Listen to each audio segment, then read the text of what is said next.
જ્યેષ્ઠ મહિનામાં આવી ભૂલો કરવાથી ઘરમાં આવે છે દરિદ્રતા, નારાજ થઈ જાય છે માતા લક્ષ્મીજી। જય ચામુંડામાં, જય ખોડિયારમાં। જે કોઈ પણ લોકો આ વિડીયોને જો લાઈક કરે એને હંમેશા ખુશ રાખજો અને તેના ઘરમાં ધનની અને અનાજની ક્યારેય કમી ન આવવા દેતા, તેના દરેક કાર્યોમાં સફળતા અપાવજો। તો મિત્રો, આપણે આજની ખૂબ જ મહત્વની માહિતી જાણીએ એ પહેલા તમને બધાને મારા તરફથી જય માતાજી। કુળદેવી માતાજી આપને હંમેશા ખુશ રાખે। વિડીયોમાં આગળ વધતા પહેલા કોમેન્ટમાં જય માતાજી જરૂર લખી દેજો કે જેથી કુળદેવી માની કૃપા તમારી ઉપર હંમેશા રહે, અને ચેનલને સબસ્ક્રાઇબ જરૂર કરજો જેથી તમને અમારા વિડીયો રોજ મળતા રહે। તો મિત્રો, ચાલો આજના આ સરસ વિડીયોની શરૂઆત કરીએ।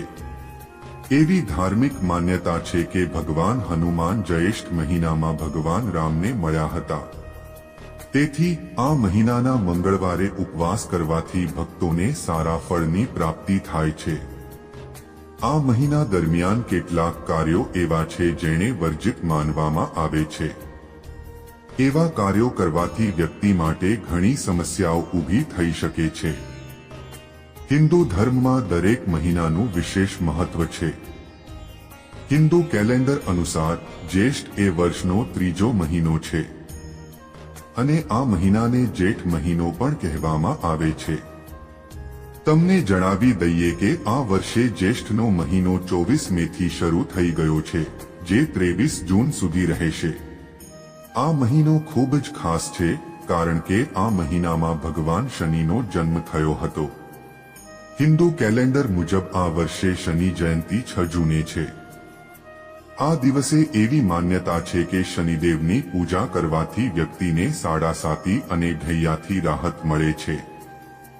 તેની સાથે જ જીવનમાં ખુશીઓ પણ આવે છે। આ મહિનામાં ભગવાન હનુમાન પ્રથમ વખત ભગવાન રામને મળ્યા હતા। આ મહિને ભગવાન સૂર્યદેવ અને માતા લક્ષ્મીની પૂજા કરવામાં આવે છે। પરંતુ કેટલીક એવી વસ્તુઓ છે જે આ મહિનામાં બિલકુલ ન કરવી જોઈએ। એવું માનવામાં આવે છે કે આ વસ્તુઓ કરવાથી માતા લક્ષ્મી ગુસ્સે થાય છે અને પૈસાની ખોટ સાથે પૈસાની અછતનો સામનો પણ કરવો પડી શકે છે। તો મિત્રો, ચાલો જાણીએ જ્યેષ્ઠ મહિનામાં શું ન કરવું અને શું કરવું જોઈએ। તે પહેલા જ્યેષ્ઠ મહિનાનું મહત્વ જાણીએ। હિન્દુ પૌરાણિક કથાઓમાં આ મહિનાનું વિશેષ મહત્વ છે। જ્યેષ્ઠના સ્વામી મંગલ છે। આ ગ્રહને હિંમત, બહાદુરીનું પ્રતીક માનવામાં આવે છે। આ સાથે ભગવાન વિષ્ણુના પ્રિય માસ તરીકે જ્યેષ્ઠ માસ પણ છે। આ મહિનામાં ભગવાન હનુમાન પ્રથમ વખત ભગવાન રામને મળ્યા હતા।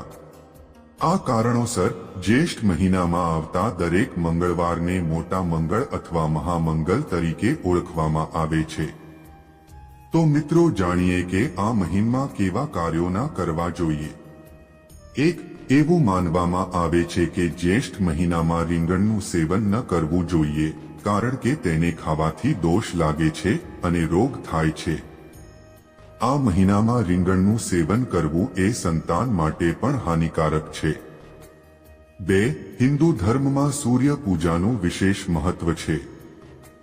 આ મહિના દરમિયાન મોડા સૂવાનું ટાળો અને સૂર્યોદય પહેલા ઉઠવાનો પ્રયાસ કરો। વહેલા ઉઠો, સ્નાન કરો અને સૂર્યોદયનો આનંદ માણો। જેઠ મહિનામાં જે દિવસમાં સૂએ ઓકર જર અષાઢમાં રોએ આ કહેવત છે। એટલે કે માણસ જેઠના મહિનામાં દિવસમાં સૂએ છે તે રોગી હોય છે। સાથે જ જેઠમાં બપોરમાં ચાલવાની મનાહી છે। આ સમયે તડકામાં ચાલવાથી માણસ બીમાર થઈ શકે છે। 3, સૂર્યને જળ ચઢાવતી વખતે લગાવતી વખતે ખાસ કાળજી લેવી જોઈએ। તેમણે ક્યારે સૂર્ય તરફ સીધું ન જોવું જોઈએ। સૂર્ય ભગવાનને માત્ર કળશમાંથી પડતા પાણીની વચ્ચેથી જોવું। 4, આ મહિને શરીરમાં તેલ ના લગાડવું જોઈએ। 5, આ ઉપરાંત આ મહિને પરિવારના સૌથી મોટા પુત્ર કે પુત્રીના લગ્ન આ મહિનામાં ન થવા જોઈએ। કેમ કે આ મહિનામાં લગ્ન કરવાથી અકાળ મૃત્યુ થઈ શકે છે। આ સમય દરમિયાન મસાલેદાર ખોરાક ન ખાવો જોઈએ. આ મહિને હળવો અને સાદો ખોરાક લો. 7. જ્યેષ્ઠ મહિનામાં કોઈ પણ હોય તેને પાણી પીવડાવ્યા વગર ન જવા દેવા જોઈએ. આવી સ્થિતિમાં તમારા ઘરે કોઈ મહેમાન આવે તો તેને પાણી જરૂર પીવડાવો. 8. જ્યેષ્ઠ મહિનામાં પાણીનો બગાડ ના કરવો જોઈએ. આવી ક્રિયાઓ દેવી દેવતાઓને નારાજ કરે છે અને વ્યક્તિને ગરીબ બનાવે છે. એવું માનવામાં આવે છે કે આ મહિનામાં જેમ પાણીનો બિનજરૂરી પ્રવાહ વહી જાય તેમ પાણીની જેમ નાણાં પણ વહી જાય છે. તેથી જો તમે ગરીબીથી દૂર રહેવા માંગતા હો તો પાણીનો ખૂબ જ વિચારપૂર્વક ઉપયોગ કરો. 9. જ્યેષ્ઠ મહિનાના તમામ મંગળવારનું ખૂબ મહત્વ છે અને તેથી તેને બડા મંગલ કહેવામાં આવે છે.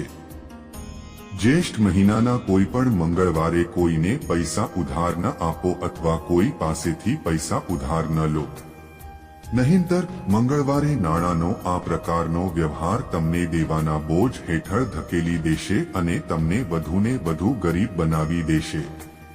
તો મિત્રો, હવે જાણીએ કે જ્યેષ્ઠ મહિનામાં કેવા કાર્યો કરવાથી જીવનમાં મળે છે અપાર સુખ સમૃદ્ધિઓ. 1. જ્યેષ્ઠ માસમાં ગંગાના સ્નાનનું વિશેષ મહત્વ છે. તેથી આ મહિનામાં ગંગામાં સ્નાન કરો અને જો શક્ય ન હોય તો સ્નાનના પાણીમાં ગંગાજલ ભેળવીને સ્નાન કરો. 2. જ્યેષ્ઠ મહિનામાં ભગવાન વિષ્ણુ, દેવી લક્ષ્મી અને ભગવાન શિવની પૂજા કરવી શુભ માનવામાં આવે છે. જ્યેષ્ઠ મહિનામાં દાન કરવું ખૂબ જ ફાયદાકારક છે. તમે ભોજન, કપડાં અથવા નાણાંનું દાન કરી શકો છો. 3. આ મહિનામાં મંત્રોનો જાપ કરવાથી મન શાંત થાય છે. આ સાથે વ્યક્તિને શુભ પરિણામ પણ મળી શકે છે. 4. જ્યેષ્ઠ મહિનામાં જરૂરિયાતમંદોને દાન કરવું જોઈએ. આ તમારા જીવનમાં સારા પરિણામો લાવશે. 5. ખાસ કરીને જ્યેષ્ઠ મહિનામાં પાણીનું દાન કરવું ફાયદાકારક હોઈ શકે છે. તેથી જ્યેષ્ઠ મહિનામાં તરસ્યાને પાણીનું જરૂર દાન કરો, ભલે તે કોઈ પશુ હોય, પ્રાણી હોય કે મનુષ્ય હોય. 6. શિવ મહાપુરાણમાં લખ્યું છે કે આ મહિનામાં તલનું દાન કરવાથી વ્યક્તિ અકાળે મૃત્યુથી બચી શકે છે અને સ્વાસ્થ્ય સારું રહે છે. 7. શાસ્ત્રો મુજબ જેઠ મહિનામાં એક ટંક જ જમવું જોઈએ. મહાભારતના અનુશાસન પર્વમાં લખ્યું છે કે જ્યેષ્ઠામૂલં તુલો માસ્મિક ભક્તેન સંક્ષિપે ઐશ્વર્યમ તુલન શ્રેષ્ઠ પુમાન સ્ત્રી વા પ્રપદ્યતે. એટલે કે જેઠ મહિનામાં જે વ્યક્તિ એક ટંક જમે છે તે ધનવાન બને છે. એટલે કે તેનાથી વ્યક્તિ સ્વસ્થ રહે છે અને સારવારમાં પૈસા નષ્ટ થતા નથી. મિત્રો, વિડિયો પસંદ આવ્યો હોય તો લાઈક, શેર અને સબસ્ક્રાઇબ જરૂર કરજો. જય માતા લક્ષ્મી.